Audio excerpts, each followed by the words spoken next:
중국의 합작법이 설립한 그로 인해서 좀 많은 사람들이 아두카누맙의 안 좋았던 실패가. 안녕하세요, 월리버입니다. 여러분, 제가 요즘 몸 컨디션도 좋지 않고 이런저런 일들이 있어서 영상을 자주 올리지는 못하고 있어요. 그런데 사실 매일매일 영상을 올리면 가장 좋겠지만 매일매일 이거 좋다 저거 좋다 이러는 것보다는 가장 중요한 시기에 영상을 올리는 게 저는 더 중요하다라고 생각을 하고 있어서 사실상 지금은 꼭 뭔가를 말씀드려야겠다 했을 때는 꼭 영상을 찍으려고 하니까요. 구독 취소하지 마시고 중요한 시기에 올라오는 영상들 꼭 봐주시면 감사하겠습니다. 일단 최근 제약바이오 섹터, 미용은 워낙 좋았기 때문에 논외이고요. 제약바이오 섹터가 오르려고 하면 빠지고 혹은 좋은 이슈가 있었다라고 얘기가 나와도 하루 이틀 좋다가 말고 조금 재미가 없을 수도 있을 것 같아요. 알테오젠 같이 신고가를 지속적으로 보여주는 기업들이 아닌 이상 약간 아쉬울 수도 있는데요.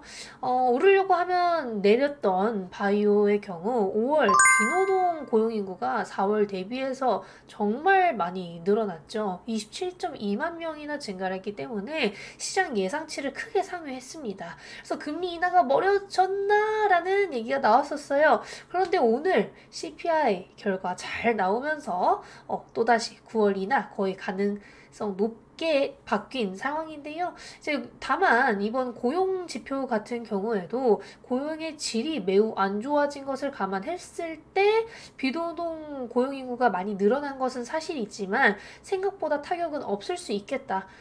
미국이 생각보다 지금 강한 건 맞지만 마냥 강하지만은 않을 수 있다라고도 생각을 해주시면 좋을 것 같고요. 여기서 또 중요했던 거는 실업률도 예상치 대비 상회한 수준이었다는 것도 알고 가시면 좋을 것 같습니다. 그리고 드디어 CPI가 컨센서스를 하회한 결과가 나왔습니다. 소비자 물가지수가 3.3으로 예상치 대비 하회를 했고요. 이것보다도 더 중요했던 건요. 근원 소비자 물가지수가 여기는 0.2%로 나와 있긴 합니다만 0.16 이라고 하더라고요. 그래서 반올림을 해서 0.2%인 거지 실상은 0.16%이다. 그래서 떨어지는 소비자 물가지수와 각자의 판단으로 점점 금리를 인하든 올리든 나라별로 금리가 다르게 움직이고 있는 상황에서 이번 CPI로 조금은 기대를 해볼 수 있는 상황이 되지 않았나 싶습니다. 여태까지는 다른 나라들이 다 미국을 따라하기 급급했는데요. 이번에 캐나다를 비롯한 다른 나라들이 금리를 내리면서 생각보다 전 세계적으로 힘든 나라들이 많다라는 걸 알 수 있었고요. 이번 CPI가 컨센서스를 하회하면서 일단 금리 인상은 매우 멀어졌다라고 말씀을 드리고 싶습니다. 9월 금리 인하 확률 같은 경우에도 기존의 47%에서 61%로 다시 상승을 했고요. 그러면서 이제는 바이오를 다시 해도 되는 시기가 온 것이지 않을까 싶습니다. 오늘 CPI가 발표가 되면서 조금 좋은 소식으로 시작을 할 수 있었는데요. 다만 국내 바이오 기업들에게 조금은 안 좋은 영향을 끼친 것 같은 소식도 들려왔습니다.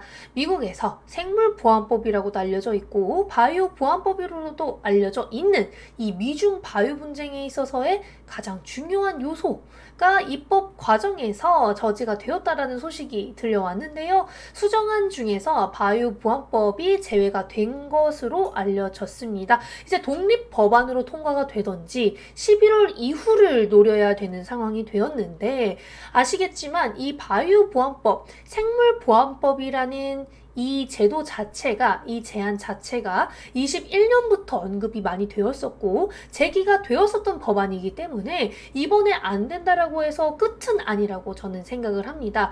이 생물보안법 자체도 애초에 6월 17일에 상정될 예정이라서 국방예산법에는 당연히 지금 당장 포함이 되어 있지 않은 상황이고요. 6월 17일에 한 번 더 업데이트를 받아봐야 될 것 같습니다. 이번 이슈가 아니라고 하더라도 미중 바이오 분쟁이 워낙 계속되고 있기 때문에 사실상 제기가 되었었던 것이 이 바이오 분쟁에 시작점이라고 저는 생각을 하고 있는 거고요. 여태까지 이렇게 법안이 많이 진행이 됐었던 적이 없기 때문에 이렇게 매년 조금씩 법안 통과에 가까워진다면 결국에는 이 법안에 대한 얘기가 다시금 나올 수밖에 없을 것이고, 거기에 더불어서 작은 법안이라도, 지금 법안 자체는 중국의 정말 큰 기업들과 그냥 거래 자체를 하지 말아라 인 거잖아요. 이렇게 심한 수준의 법안은 아니라고 하더라도 작은 법안이 저는 어느 정도는 나올 수 있을 거라고 예상을 하고 있습니다. 사실 이번 법안이 입법 과정에서 제외가 됐다라고 언급이 되면서 국내 바이오 기업들이 약간 타격을 입은 모습인데요. 그 중에서도 최근에 좋은 흐름 보여줬었던 ST팜이 오늘 하락폭이 조금 있었습니다. 다만 여기서 중요한 건요, ST팜이 최근에 올랐었던 이유는 이 미중 바이오 분쟁보다도 제론이라는 혈액암 항암제를 개발한 회사와의 관계 때문인데요. 제론의 이메텔스타트가 FDA 승인을 받으면서 ST팜이 이 이메텔스타트를 수주받는 기업으로 알려져 있기 때문에 그러면서 같이 올랐던 상황이지, 뭐 미중 바이오 분쟁이 가장 큰 수혜자다 하면서 그게 크게 반영이 됐었던 건 아니거든요. 어차피 이 미중 바이오 분쟁이 심화되고 지속될 것은 모두가 아는 사실이고요. 저는 이번이 아니라고 하더라도 내년에라도 다시 발의가 될 거라고 생각을 합니다. 그런데 어차피 법안이 지금 당장 통과가 된다라고 하더라도 국내 바이오 기업들이 지금 바로 수주가 뭐 천문학적으로 늘어난다든지 거래가 엄청나게 늘어나는 상황은 아닐 거예요. 왜냐하면 라이선스 계약이든 수주 계약, CMO, CDMO 계약이든 어떤 계약이든 결국에는 그 많은 프로세스를 넘어가야 하는데요. 바이오의 경우 다른 제조 공정보다 더 까다롭고 실사든 미팅이든 정말 많은 프로세스가 있기 때문에 이 프로세스를 다 넘어야만, 이게 최소 뭐 1년에서 뭐 3, 4년까지 걸릴 수 있어야만 하는 상황에서 지금 당장 뭐 수주가 엄청나게 늘어날 것이다 라고 기대를 하는 것보다는요, 앞으로 미래의 수주를 주거나 미래의 계약을 할 때 중국 기업보다는 한국 기업을 선호할 수 있는 상황이 되는 것을 저는 좋게 봤었던 것입니다. 뭐 어차피 미국도 이 법안을 발의하고 제기를 하면서 지금 당장 너 쟤랑 끊어! 인 것보다는 어느 정도의 유예 기간을 줄게, 그 수주를 좀 정리해, 아니면 그 계약을 그것까지만 하고 연장을 하지 마, 뭐 이런 식이었을 거라고 저는 생각을 해요. 그래서 지금 당장 어차피 단기적인 영향이 없었을 것이라고 고려를 한다면 장기적으로 그냥 바이오 기업들 좋은 영향을 받을 수 있을 거라고 생각을 해주시는 게 제일 좋을 것 같고요. ST팜과 삼성바이오 같은 경우에는 이로 인해서 반영이 되지 않았었기 때문에 오늘 하락은 조금 너무했다라고 보고 있습니다. 지금 CPI가 컨센서스를 하회하면서 금리 인상 자체가 너무너무 멀어졌고 금리 인하도 9월 정도에는 가능성이 높아진 상황에서 거기에다가 올해 2번 인하를 할 수 있을 거라고 기대를 하는 상황에서 바이오를 안 할 이유는 저는 없다고 생각을 합니다. 물론 바이오가 옛날처럼 뭐 몇 배씩 오르는 상황이 올지 않을지라도 바이오 옥석가리가 어느 정도 끝난 상황이에요. 그래서 국내든 해외든 바이오 ETF를 다시 보시는 것도 저는 나쁘지 않은 선택이라고 생각을 하고 있고요. 이번 아스코와 바이오 USA에서 국내 기업들이 생각보다 좋은 이벤트들을 많이 만들어내 주었습니다. 아스코에서는 유한양행과 존슨앤존슨이 베스트 오브 아스코 2024를 받은 바가 있고요. 아시겠지만 다시 한번 바이오 USA에서는 지노맨 컴퍼니가 ADC 라이선스 계약을 체결했습니다. 그럼으로써 바이오 USA와 아스코에서 모두 국내 바이오 기업들이 활약을 한 것이고요. 요 사이 어딘가쯤에서 ABL 바이오 같은 경우에도 아이맵과 개발 중이었던 ABR 111을 BMS와 협력 계약을 체결했습니다. 오랜만에 이런 학회에서 국내 바이오 기업들의 좋은 이슈들이 많이 나왔었던 건데요. 학회라고 했을 때 뭐 기술 이전 계약을 할 거예요 라는 뭐 이런 기사들 말고 참가를 할 거예요 이런 기사들 말고 이런 식으로 학회가 개최된 이후에 좋은 이슈가 나왔던 거는 참으로 오랜만인 것 같습니다. 그래서 저는 이번 아스코와 바이오 USA가 개최됐었던 6월 상대적으로 바이오 자체에 대한 믿음 그리고 기대감이 다시 올라올 수 있었던 그런 학회지 않았나 싶습니다.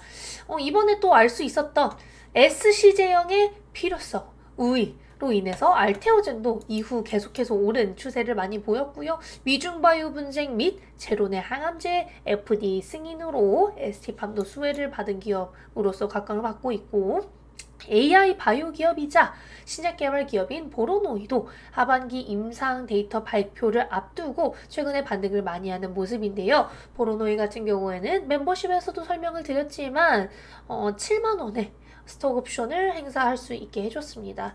그 또한 보로노이가 가고자 하는 길 그리고 주주 친화적인 길을 보여준 거라고 생각을 하고 있고요. 도나네밥의 승인을 앞두고 도나네밥 곧 승인될 거라고 저는 생각을 하고 있는데요. 이번에 자문위원회에서 워낙 좋은 평을 줬기 때문에 도나네밥의 경우에 승인 여부를 앞두고 관련된 알츠하이머 관련주들 최근에 좋은 흐름 보여주고 있죠. 대표적으로는 퓨처캠이 있습니다. 그 이후에는 글로벌 내전증 탑티어이지만 주가는 지지부진한 SK바이오팜도요. 엑스코프리의 처방수는 꾸준히 올라가고 있고 내전증 신약인 엑스코프리의 마진율은 지속적으로 90%대이기 때문에 저는 SK바이오팜의 실적은 계속해서 좋아지지 않을까 싶습니다. 거기에 글로벌 기업인 AI 바이오 기업 리커전의 경우 최근 하락폭이 컸지만 이 또한 저는 금리 영향이 어느 정도 있을 거라고 생각을 하고 있어서 지금 시점에서는 이제 금리 인상은 멀어졌으니 바이오 기업들 말씀드렸던 거 다시 보시면 좋지 않을까 싶고요.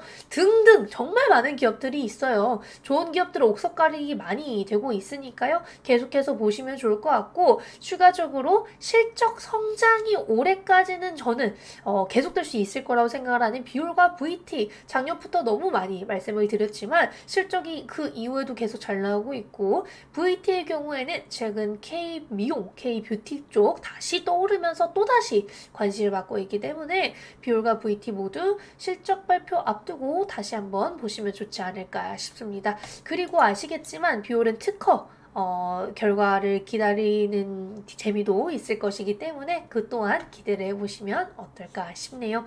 제가 오늘 언급드린 회사들 말고도 최근에 좋은 이슈들 나왔던 회사가 꽤나 있습니다. 그래서 일단 아스코랑 바이오 USA를 기점으로 변하고 있는 회사들 많고요. 바이오 자체에 대한 기대감이 조금 올라올 수 있는 그런 시점이라고 전 생각을 하고 있어서 지금 당장은 안 좋다고 하더라도 한번 다시 보시면 좋지 않을까 싶습니다. 아스코와 바이오 USA에서 한국 기업들이 어느 정도의 성과를 보인 이번 6월이 반등의 개막이었나 싶은데요. 저는 6월보다는 7월을 조금 더 기대하고 있습니다. 물론 오늘 CPI가 워낙 잘 나와서 6월도 괜찮을 수 있겠다라는 기대감이 조금 올라오고 있지만요. 7월이 저는 개인적으로 2022년, 2023년에 좋았었어서 조금은 기대를 하고 있는 상황입니다. 일단 CPI 잘 나왔으니까 푹 주무시고 조만간 또 뵙겠습니다. 안녕.